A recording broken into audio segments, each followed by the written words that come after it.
බලන්න මේ සැනසුම නිවුණු සිත්වල සදාතනික සාමය. Welcome back to GV Travel Channel. අද අපි ඔබත් සමග එකතු වෙන්නේ කොත්මලේ ඉඳලා. ඉතින් ඔයාලට පේනවානේ කොච්චර ලස්සන පරිසර පද්ධතියකද අපි ඉන්නේ කියලා. යමුකෝ අපි මේ පාර දිගේ ඉස්සරහට හරියම ලස්සන පාර දිගේ තමයි මේ යන්නේ. ඉතින් මේ අතරින් පතර ඔයාලට දිත්ත වලින් වෙච්ච අපදා දෙක ගන්නත් පුළුවන්. යමු අපි ඉස්සරහටම අද ලස්සන තැනකට ඔයාලව එක්කගෙන යන්න. ඉතින් ආයෙමත් කියන්න ඕනේ නැහැ ඔයාලා දන්නවා අපි මේ කොහෙටද යන්නේ කියලා. ඇත්තටම දැන් කොත්මලේ ඉන්නේ. ඉතින් කොත්මලේට අපි ආවේ කොළඹ ඉඳලා අවිස්සාවේල්ල පාරේ කරවනැල්ල යටියන්තට පහු කරලා කිතුල්ගල ගිනිගත් තැනට ඇවිල්ලා තමයි අපි ආවේ. මේ පැත්තෙන් තමයි අපි ආවේ. හැබැයි ඔයාලට නුවර පැත්තෙන්, ඒ කියන්නේ මහනුවරට ගියවිල්ලා එන්නත් පුළුවන්. ඒ කියන්නේ කොළඹ මහනුවර බස් එකක යනවා නම් ගිහිල්ලා ඊට පස්සේ කොත්මලේ පුස්සැල නාවලපිටිය පැත්තට යන බස් එකක වගේ එන්නත් පුළුවන් මෙහෙට එනවනම්. නැත්නම් ඔයාලා වාහනයක එනවා නම් පේරාදෙණිය, ගම්පල, උලපනේ, පුස්සැල්ල, කොත්මලේ කියන පාරේ තමයි ඔයගලන්ට එන්න තියෙන්නේ. ඉතින් මහනුවරේ ඉඳලා කිලෝමීටර 38ක් වගේ තියෙනවා. ඒ කියන්නේ පැය එකමාරක් අතර යනවා. ඉතින් නුවරඑළිය ඉඳලත් 35ක් තමයි තියෙන්නේ. ඉතින් නුවරඑළියටත් පැයකින් වගේ කොත්මලේ ඉඳලා යන්න පුළුවන්. ඒත් ඔයගොල්ලෝ නුවරඑළිය ඇවිල්ලත් ඔයගලන්ට මේ කොත්මලේ එන්න පුළුවන් පැය එකමාරක් අතරතුර. ඉතින් අපි ආවේ ඉස්සෙල්ලාම කොත්මලේට. අපි ඊට පස්සේ තමයි නුවරඑළියට ගියේ. ඉතින් අපි කොළඹ ඉඳලා කෙලින්ම ආවේ ගිනිගත් තැනට ඇවිල්ලා කොත්මලේට. ඒ කියන්නේ ඒ මාර්ගය ගිනිගත් තැනට ඇවිල්ලා අපි වටවලට ඇවිල්ලා හැටන් වලින් තලව කැලේ පැත්තෙන් තමයි කොත්මලේට ආවේ. ඉතින් බලන්න කොච්චර ලස්සන පරිසර පද්ධතියකද අපි ඉන්නේ කියලා ඔයාලට පේනවා ඇති. හරිම ලස්සනයි. ඉතින් ඒ වගේම ගොඩක් ආපදාවට ලක් වුණා දිත්ව වලින්. ඉතින් ඒ ආපදා තියෙනවා. ඉතින් අපි මේ බලන්න යන්නේ ඔයාලා හැමෝමත් ආසාවෙන් ඉන්න බලන්න යන්න. හැබැයි අවුරුද්දේ හැමදාම අපිට බලන්න හම්බෙන්නේ නැති කොත්මලේ කඩදොර විහාරය බඳ පුදා ගන්න ඒ අසිරිය වටේ බලන්න තමයි යන්නේ. ඉතින් ඇත්තටම මේ අපි යන දවස මැයි 1 වෙනිදා. ඉතින් අපි පාන්දර 6ට කලින් වගේ ඩෑම් එක ගාවට ගියා. එතන අපි ටිකක් හිටියා කළුවර නිසා. ඉතින් ඊට පස්සේ තමයි මේ යන්නේ මේ අපි දැන් මේ පිවිසුනේ කඩදොර විහාරයට යන පිවිසුමට. ඇත්තම පිවිසුම මේ වගේ ආකාරයෙන් ගේට්ටුව වහලා තිබ්බේ සහ හැඳුල්වීම සපුරා තහනම් කියලා ගහලා තියෙනවා. ඉතින් අපි පොඩ්ඩක් කල්පනා කරා යන්න බැයිද කියලා. ඉතින් වටේ කවුරුත් හිටියේ නැහැ පාන්දර නිසා අහන්න. ඊට පස්සේ එක්කෙනෙක් ගමේ කෙනෙක් මෙතනින් ගියා. යාගෙන් ඇහුවා මෙයාක නෑ කිසි ප්‍රශ්නයක් නැහැ. පිවිසෙන්න පුළුවන්. මොකද ඔය දැන් පාන්දර නිසා තමයි වහලා තියෙන්නේ. මේක අරගෙන යන්න පුළුවන්. වාහනයකුත් අරගෙන ගියා. හැබැයි අපිට ඇත්තටම දැනුවත් වෙලා නැති නිසා අපි පොඩ්ඩක් හිටියා.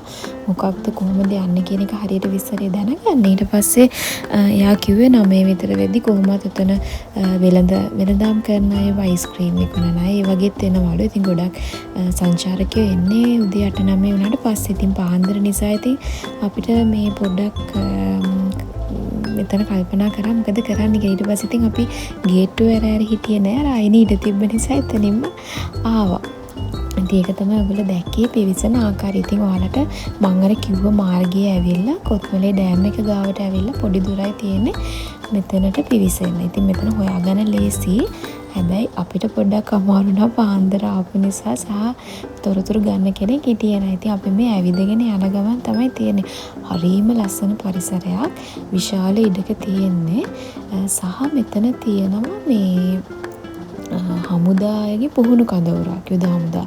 ඉතින් පුහුණු කඳවුරට අදාළ එක ඒ කියන්නේ පුහුණු වෙන දේවල්, ඔය ටයර් වලින් හදපු දේවල්, පොඩි කඳවුරු ඔය වම් පැත්තේ තව ටිකක් ඉස්සරහට ගියාම දකි චුටි ගෙවල් වගේ තියෙන ටෙන්ට් ගහලා කඳවුරු. ඉතින් ඒ වගේ ලොකු මේ සැලැස්මක් තියෙන තැනක්.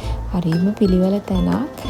සහ මේ ඇත්තටම ලස්සනම තැනක්. ඉතින් මේ ගම තියෙන කාලේ මෙතන කොච්චර ලස්සනට තියෙන්න ඇතිද කියලා හිතනවා. ඉතින් මේ ගමේ හිටපු අය මේ වීඩියෝ එක බලනවා නම් ඉතින් එයාලා කියන්නේ අපි පොඩි ෂෝට් වීඩියෝ එකේ දැම්මම අපිට කමෙන්ට් කරා ගමේ හිටපු අය. ඉතින් ඇත්තටම ඒ පිළිබඳව දුකක් තියෙනවා. සහ මේ විහාරය ගාඩි ගිහම ඔයගලන්ට තේරෙයි කොච්චර ලස්සන විහාරයක්ද කියලා.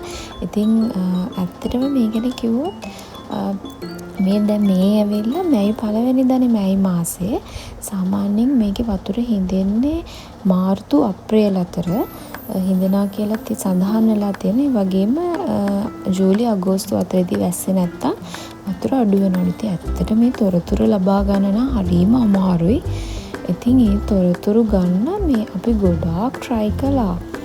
මේ තොරතුරු ලැබුණෙම නැහැ. ඉතින් මොකද මෙහි කන්ටැක්ට් කරගන්න කෙනෙක් හිටියේ නැහැ.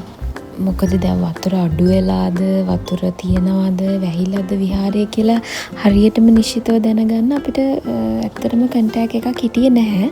ඉතින් මේ වීඩියෝ එක බලන කෙනෙක් ඉන්න කෙනෙක් දන්න කෙනෙක් ඉන්නා නම් ඒක සඳහන් කරන්න. ඒක මේ යන්න බලාපොරොත්තුවෙන් ඉන්න ගොඩාක් දෙනෙට ප්‍රයෝජනවත් වෙයි. ඉතින් මොකද ඇත්තට මේ තොරතුරු හැමෝම අහනවා. දැන් ඈත ඉඳලා මේ බලන්න මෙනවා නම් ඇත්තටම කඩුදොර විහාරයේ වතුර තියනවද නැද්ද කියලා දැනගන්න එක ගොඩක් ඇත්තටම වැදගත් මේගොල්ලන්ට. මොකද කිලෝමීටර ගාණක් ඉඳලා එන නිසා. ඉතින් අපිත් ඇත්තටම අන්තිමට කරේ ළඟම තියෙන හොටෙල්ස් වලට කතා කරා. යාළුවත් කිව්වේ පොඩ්ඩක් මේ දවසට කලින් දවස් දෙකකට කලින් විතර වැස්සා.